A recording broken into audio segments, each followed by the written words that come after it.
Et lui, il accélère et il les fait sortir de la roue un par un. C'est incroyable. Et quel phénomène! Il a 19 ans. Bonjour à tous et bienvenue sur Pole Position, votre rendez-vous consacré au cyclisme et à Paul Sexas. On est là pour vous avec Nathan. Salut Nathan! Bonjour Thibaut, bonjour à tous nos amoureux de cyclisme et surtout de Paul Success. Aujourd'hui, on se retrouve pour parler évidemment de la Vuelta, saupoudré peut-être d'un peu de championnat du monde dès maintenant. Yes, alors au programme, on parlera des étapes de la Vuelta, les étapes lundi, mardi, mercredi et jeudi, avec notamment ce qu'a fait Pogačar. On se demandera si il est en excès de confiance. On parlera après du Tour de l'avenir, qui nous intéresse pour les années d'après, par rapport aux jeunes qui étaient sur ce tour, avec les concurrents futurs de Paul Sexas peut-être. Et on fera un peu d'actualité Paul Sexas en fin d'émission. Alors je te propose Nathan qu'on commence par la Vuelta. Donc je reviens dans l'ordre chronologique. Lundi dernier, on a eu l'étape 3, arrivée à Font-Romeu, qui a été annulée à cause de la grêle en plein milieu de l'étape. Enfin, en plein milieu, à quelques kilomètres de l'arrivée, une vingtaine de kilomètres. Toi, quelle a été ta réaction sur cette étape? Bah déjà, au vu des conditions climatiques, j'ai été quand même assez surpris par la violence de la grêle, hein. Heureusement, les coureurs ont pu se réfugier dans un hôtel de la région. D'ailleurs, ils ont tous mis des avis sur Google pour dire qu'ils avaient été très bien reçus. Ça, c'est la petite touche humoristique. Mais sinon, pour revenir à la course, bah, on se dit après coup que l'organisation aurait pu peut-être stopper les dégâts bien avant que la grêle leur tombe sur le dos. Là, c'est Mats Pedersen et Tadej Pogačar qui, on a l'impression, de ce qu'on a vu, de peu des images qu'on a pu voir, ont stoppé le peloton. Bah ok, mais s'ils avaient rien fait, on les aurait laissés continuer. Je trouve ça peut-être un petit peu questionnable. Là, pour moi, il n'y avait pas de question à se poser. Il y a des fois, on pourrait dire, ouais, le vélo, c'est un sport d'extérieur, c'est normal qu'il y ait des aléas climatiques, mais là, quand même, c'était de la bonne grêle, donc c'était tout à fait justifié pour moi d'arrêter la course. Ouais, ouais, bah, exactement, hein. Je te rejoins, on a eu des fois des courses qui ont été stoppées pour cause de pluie, où on trouvait ça Ouais, pas toujours justifié. Là, quand il s'agit de grêle ou d'activité électrique, enfin, c'est la tout à sécurité fait. quand même des coureurs qui Même prime. On pour avait le public. oui, des grêlons de la taille d'une balle de ping-pong, hein, par moment. Donc voilà, hein, c'est totalement justifié. Il n'y a pas à rentrer dans les polémiques de oh là là, avant c'était autrement. Non, non, Ouais, là, voilà. je te rejoins. Et après, bah, c'est un peu leur rôle aussi à Pogacar, parce que c'est pas au dernier du peloton qui va prendre la décision d'arrêter, hein. Lui, il Bah aurait ouais. arrêté depuis longtemps. Donc voilà, ils ont pris, en tout cas, comme tu dis, leur responsabilité, ils ont bien fait.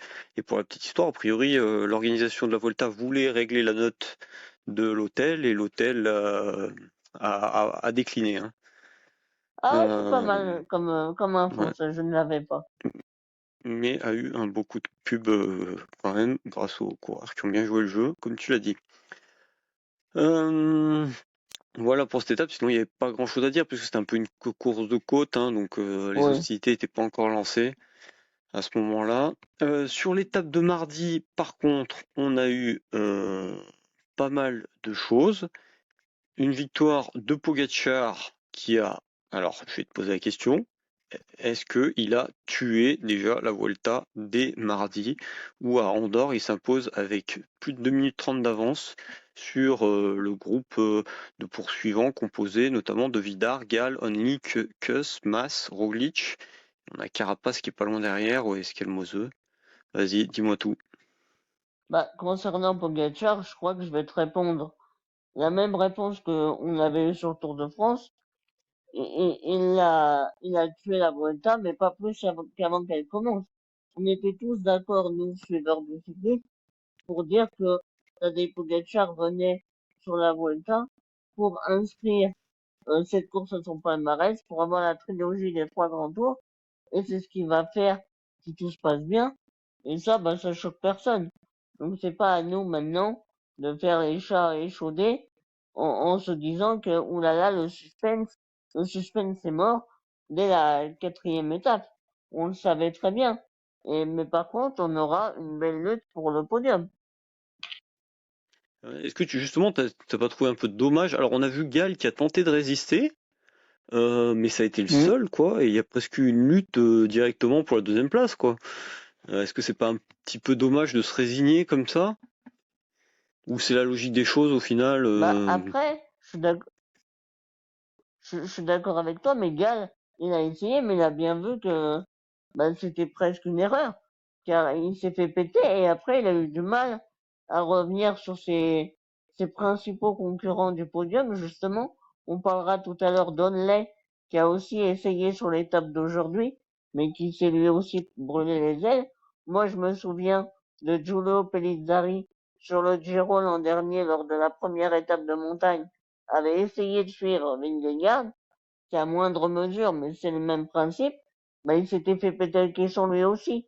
Donc je pense que ces gars-là doivent quand même rester avec leurs principaux concurrents, à moins d'être dans leur forme de leur vie, mais c'est exceptionnel, quoi. Bah, on a vu que aujourd'hui, justement, eh ben peut-être il y avait des opportunités, mais on y reviendra en temps voulu. Pour revenir à l'étape de mardi, ce qui a pu intriguer, c'est que Decathlon, CMA-CGM, a roulé à un moment donné pour imprimer le Ah bon. tempo en tête de peloton. Alors toi, quel est ton avis sur l'attitude de l'équipe française à ce moment-là? Bah, c'est même plus qu'à un moment donné, parce qu'elle a roulé très longtemps. C'est même elle qui a repris les échappées, car il y avait une énorme échappée avec notamment Kat Visma, Sepp Kuss, Wout van Aert, Mathieu Brennan, Ben Chulette notamment. Je crois qu'il y avait en gros 40 coureurs à ce moment-là. UAE n'était pas vraiment bah, en force majoritaire, donc il laissait quand même filer. Decathlon n'a mis personne dans l'échappée. Moi, je trouvais ça déjà bah pour moi c'était une erreur tactique. Donc ça peut expliquer le fait qu'ils aient roulé, mais ils ont roulé comme si Pogacar était chez Decathlon Saint-Maximin. Clairement, ok, ça montre qu'on a la volonté d'essayer contre Tadej Pogacar, mais c'est s'exposer à des contres et surtout, bah, on fatigue les équipiers pour pas grand chose, j'ai envie de dire, car au final, bah, Félix Gall il a tenté de suivre Pogacar. Alors sur le moment, bah, on s'est dit bah voilà pourquoi ses équipiers ils roulaient. Mais au final, Félix Gall, bah, il finit dans le même temps que Skelmozo, il finit dans le même temps qu'Oscar Henley. Donc on se dit à quoi bon? On a déjà cramé les équipiers peut-être. Donc j'ai trouvé ça vraiment bizarre et surtout Léo Bizio qui malheureusement euh, était encore dans la course au classement général à ce moment-là, c'était même le mieux placé, et il a perdu du temps, car on s'était mis dans la tête que c'était tout pour Félix Gall. On aurait peut-être pu avoir deux poids deux mesures. Ok, ouais. Ça marche, ok. Et, Bah, écoute, et toi, c'est quoi ton avis? bah, pour moi, ils font leur course. Donc après, comme tu l'as dit, ils n'étaient pas dans les échappées, ils roulent, il y avait un gros groupe, c'était logique. Et après, bah, ils font leur course, hein. On a vu certains gars, alors peut-être pas des gros leaders, mais il y a des gars qui ont commencé à être un peu distancés. Ouais, Skelmozo, Donc, Joe Almeida, ouais, c'est ouais, vrai. par exemple. Après, donc bon, est-ce que ça valait pas le coup de continuer? Je pense que c'était ça. Après, voilà, c'est quand même une bonne équipe, une bonne étape pour Decathlon parce qu'on a vu Mühlberger qui s'est accroché, hein. D'ailleurs, c'était peut-être, je Énorme. pense, le premier coéquipier de leader à être là, quoi, hein. Si je me trompe pas, je Ça, pense qu'il y oui, avait, oui, tout à fait. ouais. Donc, Voilà, moi j'ai trouvé plutôt bah voilà, ils ont fait ce qu'ils avaient à faire, enfin leur course quoi. Après bon, est-ce qu'ils ont dépensé un peu trop de force inutile, ça se débat. Et après Bizio, je pense qu'il va être là en électron pour aller chercher des étapes. A priori, il a Oui, essayé encore aujourd'hui. tout à fait. Enfin, il a essayé aujourd'hui, donc voilà, peut-être que aussi la stratégie c'était peut-être de perdre un peu de temps pour être un peu plus long en général, hein, je sais pas. Enfin, pas On va dire s'accrocher ça, quoi ouais. pour. Ça roule. L'étape de mercredi, on a eu victoire de Brennan au sprint devant Meus. Ouais. Voilà. D'ailleurs, je sais pas si tu as vu, tu nous interrogeais la semaine dernière pour savoir si Pogacar allait être dans la roue de Jevine. Et ben j'ai pas Oui, fait mon Javine focus roule. sur Pogacar, mais bah, notamment à l'étape de hier, dans les 10-15 derniers kilomètres, il était dans la roue, on l'a vu dans la roue de Vine, Ouais, alors tout que à bah, ça fait. roulait quand même vite. Donc voilà, il a confiance, Ouais, le moi-même, garçon. ça m'a interpellé, car, bah, quand même, je pense que dans le peloton, Javine, il a sa réputation à lui. Pogacar, bon, je pense qu'il calcule quand même ses paramètres. Je trouve ça un peu surprenant, mais je pense que dans la descente, il jouera pas le feu quand même, hein. Il se mettra devant l'Australien. Et alors maintenant, je te propose qu'on passe à l'étape d'aujourd'hui, où aujourd'hui il s'est passé pas mal de choses. Aujourd'hui, on a Pogacar qui s'impose au sprint devant Eric Oui, Mas. Et derrière, on a le groupe des poursuivants qui est pas très loin incroyable. derrière, hein. Il est à 46 secondes avec réglé par De Bruyne mais qui était en échappée devant Carapaz, Terrada, Gall, Roglic et voilà. Et le reste c'est plus loin, le reste c'est à 1,38 avec notamment Skelmose, Kuss et Only. Donc au classement général, on a Pogacar qui est en tête avec 3 minutes 34 d'avance sur Enric Mas, Primoz Roglic troisième à 4,21, puis Carapaz, Gall, Kuss, Only, De Bruyne, Skelmose et Terrada pour le top 10, Terrada à 6 minutes 30. Voilà, qu'est-ce que t'en penses Nathan de ce top 10? Bah, moi, sur ce top 10, il y a quand même quelque chose qui m'interpelle. L'étape qu'on a parlé, où Decathlon a roulé pour Pogacar, bah, dans cette étape-là, c'est Arnaud Vidal qui fait deuxième derrière Tadej Pogacar.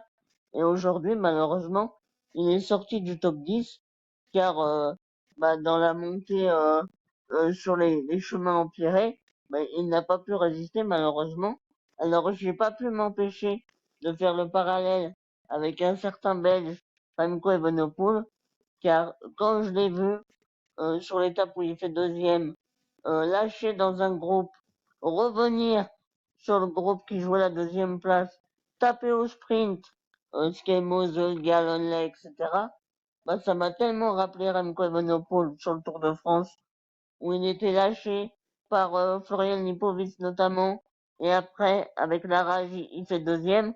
On dit toujours les Belges au sprint, faut toujours s'en méfier, et je pense que Vidar a le meilleur des professeurs que Remco Evenepoel comme maître, on va dire dans son pays.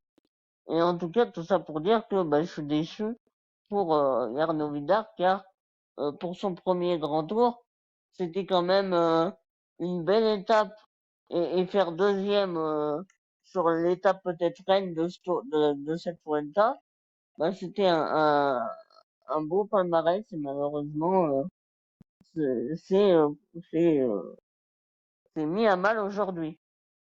Roule. Alors, et je te propose qu'on discute. Alors, moi, je reviendrai un peu sur les jeunes, donc c'est le premier grand tour, pour avoir Ouais, justement un peu de recul sur ce que nous a fait Sexas sur le Tour de France par rapport à ce que font les tout à jeunes dont fait. c'est le premier grand tour aujourd'hui. Mais avant de passer à ça, je te propose qu'on revienne sur l'étape côté Pogacar, parce qu'il y a des choses qui nous ont surpris là-dedans. Et la première, c'est que Pogacar a donc il a attaqué Mm. euh, plutôt, alors j'ai pas exactement le kilométrage en tête, mais assez relativement loin du sommet, hein, je dirais 3,5 km, Vers 4 les 30 km kilomètres, ouais. du 30 sommet. kilomètres de l'arrivée, ouais. En tout cas, 3,5 km du sommet, je dirais, quelque chose comme ça, avant la partie Ouais. empierrée.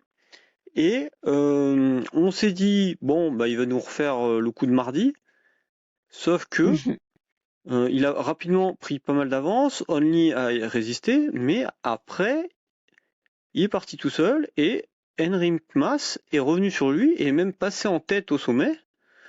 Et on a senti, enfin, je sais pas, hein, tu me diras toi, mais moi j'ai eu l'impression que Pogacar au sommet, il était pas au top de sa forme. Heureusement qu'il n'y avait pas 2 km de plus, sinon je suis pas sûr qu'il était avec Mas. Voilà, dis-moi ce que t'en penses toi. Bah oui, déjà, moi j'étais totalement surpris de la forme de l'Espagnol. D'accord, c'est Monsieur Vuelta, mais sur ces dernières années, c'est pas la régularité implacable à Enric Mas. Donc j'en faisais pas du tout mon favori pour le podium. Et même maintenant, j'ai du mal à me dire que ça va durer 3 semaines, mais force est de constater qu'il a été exceptionnel sur cette étape. C'est l'un des seuls sur ces dernières années qui arrive à rattraper Tadej Pogacar en montée. Hein, c'est bien ça qu'il faut se rendre compte. Sur la première semaine d'un grand tour, peut-être qu'il y a un facteur qu'il faut qu'on prenne en compte, c'est la chaleur. On sait que le Slovène, c'était l'une de ses seules faiblesses, on va dire.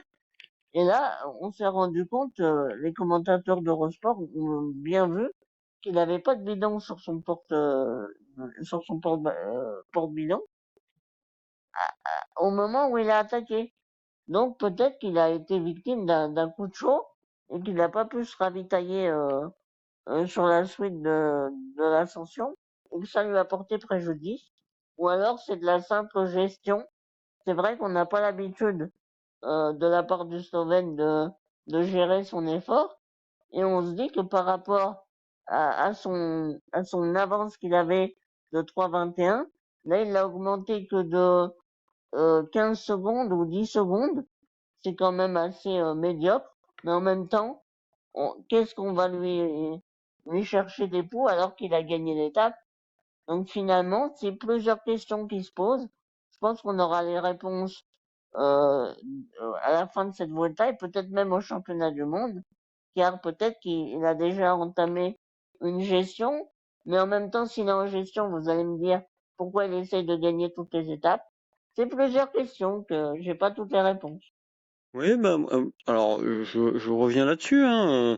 Peut-être que tu me dis qu'il est en gestion, mais ce qui est encore étonnant, on pensait tous qu'il allait basculer tout seul, finir tout seul, d'autant plus Oui, que la fin lui était favorable quand même avec ses chemins empierrés où ça demande pas mal de puissance. Un masque qui est beaucoup en danseuse, ça va être plus compliqué pour lui, normalement. Donc là, on a été hyper surpris de le voir. On se demande si justement c'est pas trop de gestion, peut-être un début d'excès de confiance. Alors est-ce que ouais. j'irais pas jusqu'à dire péché d'orgueil, parce que a priori il y aura pas de conséquences. Enfin, aujourd'hui il n'y a pas eu de conséquences. Ça l'aurait été s'il avait perdu. Mais ouais, voilà. Bref, des petites interrogations, ce qu'on n'a pas l'habitude de voir. Moi, ça me fait plaisir parce qu'il y avait un peu de suspense, même si au sprint, bon, euh, voilà, Henrik Mas Voilà c'est pas le quoi, c'est Enric meilleur pour Mas. donner du suspense. On se souvient sur le Giro où il s'était fait battre facilement par Narvaez, d'un peu dans la même situation, hein, où ils arrivent à deux. Mais voilà, c'est quand même plus sympa quand ça se passe comme ça. Et surtout que dans la dernière descente, donc là aussi, à toi de me dire, hein, on voit Henrik Mas qui fait signe à Pogacar, vas-y mollo, et Pogacar qui fait une sortie de route. Alors est-ce que c'est anecdotique ou est-ce que là encore on a un petit excès de confiance parce que Pogacar, il a essayé de faire un peu la descente. Vas-y, dis-moi ce que t'en penses. Bah évidemment, Enric Mas, je pense qu'en tant qu'Espagnol et spécialiste de la Vuelta, il connaît un peu ses routes.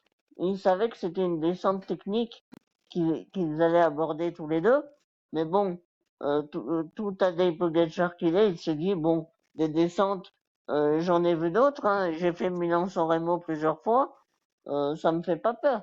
Et puis, bah, la réalité m'est vite revenue en pleine face. Et il est parti à la faute. Bien heureusement, il s'est très bien rattrapé. Mais après, sur la suite de la descente, il est bien resté derrière Henrik Mas. Je pense que ça l'a quand même calmé. Et, mais c'est surtout, pour revenir à ce qu'on a dit tout à l'heure, ok, il y a ce petit incident dans la descente, mais ça lui est déjà arrivé à Milan-San Remo, à Paris-Roubaix, à Liège-Bastogne-Liège, ça lui arrivera peut-être encore.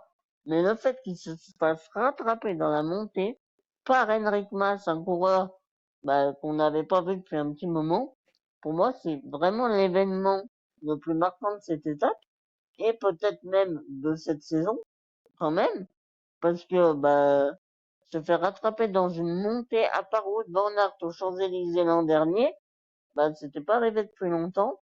Et bah, ça nous augure peut-être de bonnes choses pour le Canada. Qui sait? Ouais, ok.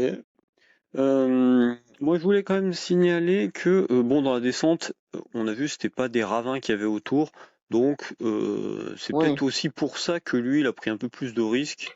Naturellement, tu sais que tu es plus prudent quand tu as le parapet et puis le ravin juste à côté que quand c'est des bords de route plutôt propres comme là ça a été. tout à fait. Donc voilà, c'était peut-être une forme de gestion aussi, c'est-à-dire d'attaquer, mais voilà, sachant que tu peux potentiellement sortir un petit peu. Et pour ta question, eh ben oui, bah enfin j'espère, je pense que les fans de vélo, hors fans du Slovène, sont contents qu'il y ait un peu de suspense peut-être, comme on a eu dans cette étape en tout cas, hein. C'était sympa ces derniers kilomètres du col.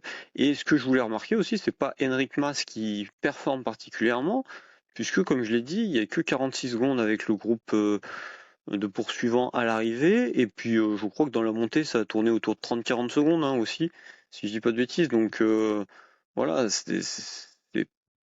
on sait que sur la Redoute, il avait mis Pogacar tout seul en attaquant, enfin avec Sexas, il avait déjà mis 30 secondes. Donc là, Bien sûr. en 3 km et demi, c'était pas du grand Pogacar, mais voilà. Tu nous as donné des indications, il était peut-être en gestion aussi. D'ailleurs, tu me disais en préparant l'émission que il a peut-être été mal renseigné, hein, c'est ça, c'est sa déclaration, lui? Ouais, c'est ça, lui, il a aimé le fait qu'il a été surpris au moment où Henrik Mas le dépasse et fait le sprint intermédiaire pour avoir les 6 secondes de bonification.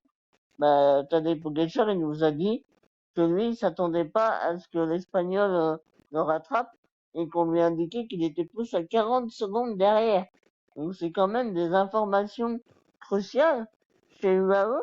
Bah, ils ont quand même des petits problèmes, hein, souvent, en termes de direction sportive.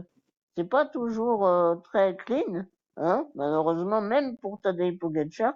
Quand il n'est pas le plus fort, eh ben, il y a encore des failles chez UAE.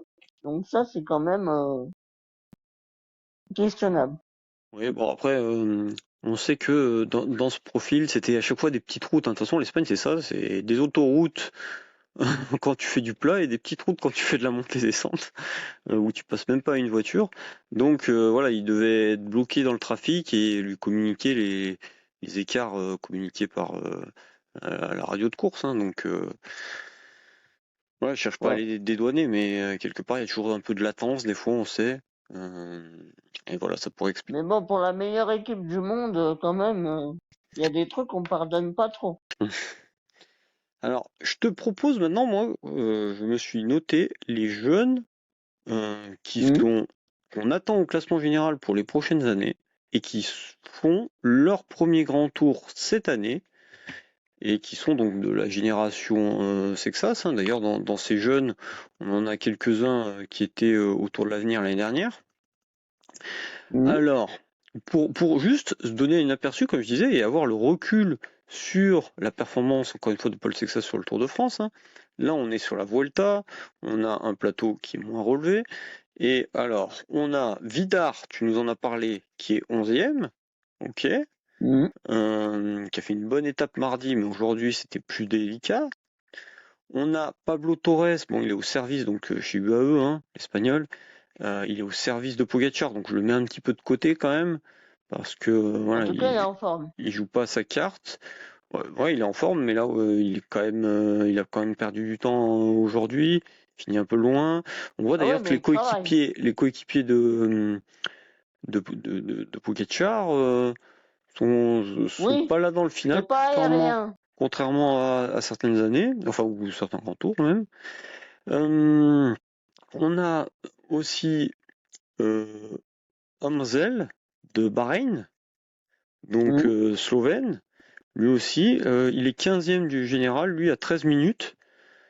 Donc voilà, au loin de la tête de course quand même. On Le a, leader de son équipe, apparemment, puisque ouais, Brultrago a tenté de se mettre dans l'échappée. Donc je pense que dans son équipe, on mise sur lui pour le classement général. tout à fait. Côté Visma, alors on a très bien compris que c'est Kuss qui va être le leader, mais avant la course, on Mhm. aurait pu s'attendre aussi à un Nordhagen qui nous a Tout à fait. montré de très belles choses cette année, hein. Il a fini 4e en Romandie, hein, je le rappelle. Donc je pense qu'en début de tour, de Volta, il devait se partager un peu le leadership, hein, voir jusqu'où ça allait les amener. Et là, lui, il est 25e, il a perdu pas mal de temps sur les deux grosses étapes. Et enfin, on a pour Bora l'Australien Tuckwell, qu'on a vu à son avantage sur le Mhm. dernier tournoi Auvergne-Rhône-Alpes, où il a fini 2e. Et là, lui, il est très très loin. Il est à 33 minutes. Alors pareil, hein, on a Roglic, mais alors bah, justement, on va peut-être en parler. Euh, là, Tuckwell, il va se mettre au service de Roglic. On reviendra plus tard sur Roglic, mais moi j'ai envie de te dire, tous les jeunes de la génération Sexas, dont c'est le premier grand tour, eh ben, ils ont des difficultés, ce qui est normal, hein, ce qui est logique. Mais voilà, ça nous met encore en avant la performance du Français pour son premier grand tour cette année. Et je te propose, t'as quelque chose à réagir là-dessus? Tu veux réagir sur... Bah, ouais, juste pour compléter ce que tu dis, c'est que ça nous fait réaliser que Paul Sexas, c'est pas du tout la norme, en fait. C'est lui qui est exceptionnel. On ne doit pas vouloir mettre tous les jeunes à son niveau. La norme, c'est faire son premier grand tour, peut-être sur le Giro, sur la Vuelta, commencer à prendre de l'expérience, voir comment les jambes répondent à la chaleur, etc. Donc tout ça, c'est normal. C'est ce qu'on connaît du vélo depuis quelques années. Mais faire quatrième du Tour de France, des gens ont dit qu'ils étaient déçus, mais c'est incroyable. Il faut bien se mettre ça dans la tête. Donc, ce que tu nous dis, même 15e au général, foncièrement, ou 11e pour Vidar, ben c'est plutôt bien. Yes, ouais, ouais. Écoute, on verra, hein. On voit que Gitar, comme tu as dit, il a fait 2e mardi, donc on peut espérer pour À lui surveiller. qu'il se remette, voilà. On va pas l'enterrer tout de suite. Non. Je te propose rapidement qu'on passe en revue avant de partir sur les autres sujets, hein, parce qu'on a d'autres sujets derrière, mais sur la performance de Roglic, qu'on n'attendait pas forcément à ce niveau, et d'Oscar Anini aujourd'hui. Vas-y, parle-nous-en, Nathan. Pour Primoz Roglic, moi le premier, sa saison, je la comprenais pas trop, car il a fait une grosse pause après le Tour de Catalogne. Il nous avait dit, bah, son grand objectif ce sera la Volta, mais malheureusement pour lui, eh ben, il s'est fait percuter par un chauffeur sur la route. Donc on avait beaucoup d'incertitudes sur sa préparation. Et je pense que lui, ben, il savait pas non plus comment ses jambes allaient répondre. Mais sauf que bah, factuellement, ça va plutôt très bien. Il est deuxième, et il était deuxième jusqu'à maintenant au classement général, mais il est toujours très très bien placé. Il était au contact avec Félix Gall tout au long de l'ascension. Après, ils se sont regroupés avec Terrada, etc. Et pour moi, Primoz Roglic, maintenant, vu qu'on voit son début de Vuelta, c'est mon favori à la deuxième place, attention, surtout en vue du contre-la-montre qui va arriver. Et maintenant, bah, je le vois pas décrocher dans les ascensions. Euh, pour moi, le leader de leur équipe, c'était, comme tu l'as dit, Luke Tocquel. Même si on n'avait pas beaucoup de Laurence, garanties sur lui, voilà. Alors que Primoz Roglic, bah, c'est quand même un gars qui est super fort sur la Vuelta, 4 titres à son actif, et ça met en parallèle avec Henrik Mas. C'est les deux papis de la Vuelta qui sont en forme et qui montrent qui sont les patrons sur cette course. ouais, alors à noter, Henrik Mas, il est pas si vieux, hein. Il a seulement 31 ans. Quand même, on a l'impression Ouais, qu'il est mais là depuis papy des de... années, des années et des années, c'est vrai. mais il était là très jeune. Ok, merci pour Roglic. Et Oscar Onley, tu nous en as pas parlé. Alors moi, je voulais quand même juste dire l'étape de mardi, on l'a vu un peu en difficulté. On a vu Gall et c'était qui? C'était Mas aussi, qui ont pris un peu d'avance. Puis Roglic est devenu dans un deuxième temps. Puis au final, ça s'était tout regroupé. Mais si devant Gall, ça avait mieux roulé, bah, peut-être qu'il y aurait eu des écarts. Mais je suis d'accord avec toi, en tout cas, le contre-la-montre qui reste est très long, très favorable à Roglic.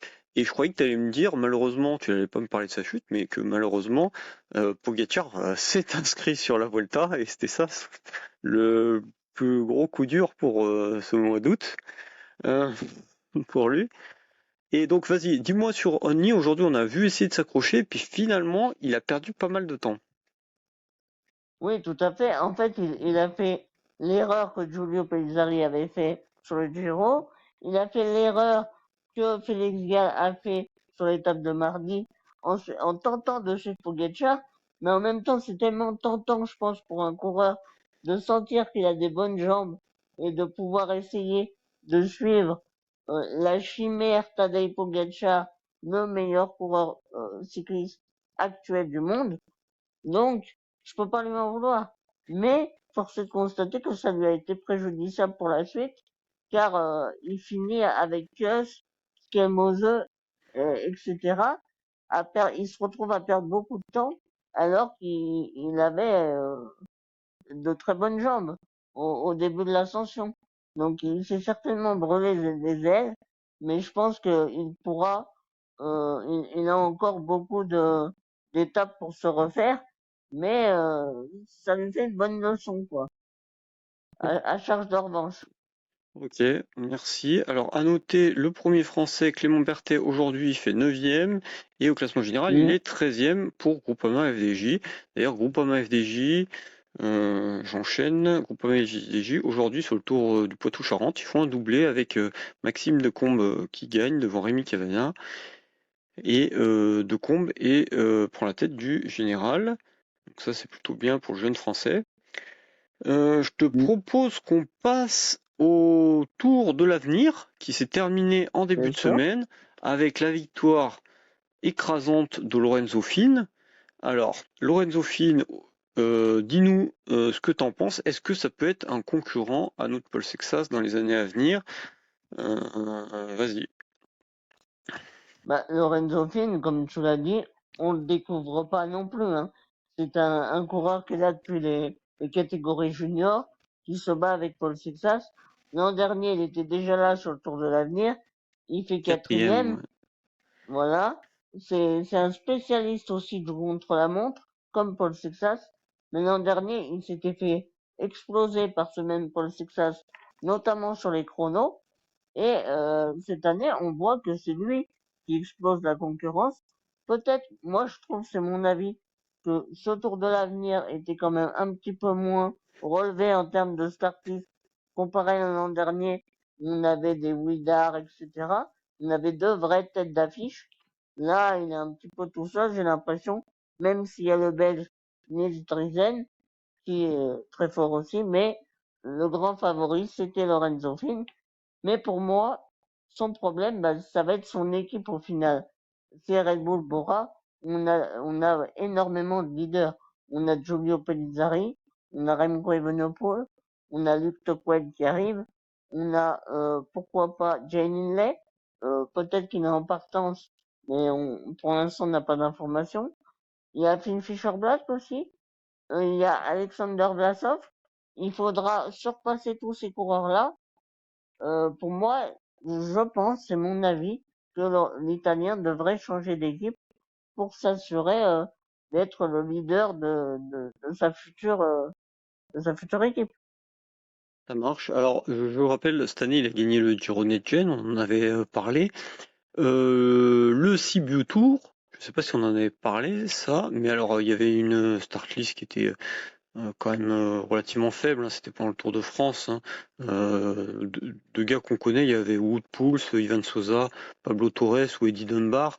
Mais bon, c'était pas Oui. ces coureurs-là à leur meilleur niveau, évidemment. Et surtout, par contre, on l'a vu au Tour des Alpes où il avait chuté, il s'était fait une fracture, mais il avait il avait fait un top 10 hein, sur la deuxième étape, notamment devant Storer ou Mathis Rondel, hein, l'étape qui se terminait en montée.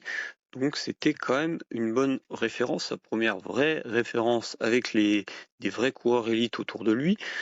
Donc ça c'est intéressant. Maintenant, il va falloir qu'il progresse au rythme de Pogacar, de Sexas si on veut les voir en concurrence d'ici, alors peut-être pas l'année prochaine, mais 2 ans peut-être, suivant comment évolue l'Italien. Tout à fait. Très bien. Concernant Paul Sexas, alors il est en stage là actuellement, hein, il nous a fait ces 2 derniers jours en stage aux Arcs avec Nicolas Prodhomme. Et on a eu la déclat de Vauclair, je sais pas si tu l'as vu passer, Bien sûr. où il nous annonce que Sexas sera le leader Sera le leader. de l'équipe de France au championnat du monde. Il dit évidemment, il peut encore se passer beaucoup de choses dans les semaines à venir, comme des chutes, mais j'ai mes 8 coureurs en tête. Certains d'entre eux le savent, d'autres non. J'attends des attitudes, j'ai mon équipe, mais elle peut être amenée à évoluer. Alors, on va pas aller bien plus loin parce qu'on a eu une grosse étape de la Volta aujourd'hui, mais on essaiera de se poser la question sur ces 8 coureurs prochainement, peut-être au prochain épisode s'il y a pas trop, si c'est calme sur la Volta. Mais est-ce que toi, Nathan, tu as quelques noms des indispensables là, ceux à qui tu payes un billet première classe dans l'avion là pour aller au Canada, au championnat du monde? Tout à fait. Moi aussi, je suis comme Thomas Vauclair. Bon, je suis pas sélectionneur de l'équipe de France, mais j'ai fait ma petite liste et je peux vous en livrer quelques noms, on va Oui, dire quatre. les principaux, on essaiera de la faire plus exhaustive, comme je dis la prochaine fois. Vas-y, dis-moi 4, ouais. Voilà, exactement. Alors, évidemment, pour le Sexas, hein, pour moi, c'était un secret de polichinelle, mais il serait l'unique leader de cette formation, même si on aurait pu imaginer des stratégies un peu alambiquées en mettant un Dorian Godon ou un Paul Magnier pour faire croire qu'on voulait jouer le sprint. Mais bon, on s'en fiche, hein. Nous, on veut taper Pogacar. Il y a Louis Barré. Pour moi, vu sa performance au Tour d'Allemagne, c'est obligatoire. Et Kevin Vauquelin, car pour moi, son Tour de France, il n'a pas été exceptionnel. Mais justement, ça lui donnera la motivation pour aller sur ces championnats du monde. Et Romain Grégoire, honnêtement, pour moi, c'est peut-être l'un des meilleurs punchers du monde. Donc, il serait euh, préjudiciable de s'en priver. On pense évidemment à Armirail ou à Sivakov, mais on verra tout ça, comme je dis, probablement dès le prochain épisode. Dites-nous en commentaire, vous, votre liste des 8, celle selon vous qu'a fait Thomas Vauclair. Ça nous permettra à la prochaine émission d'en parler, de réagir. Merci à tous de nous suivre et abonnez-vous et allez Paul! On est dans un On est dans ta roue.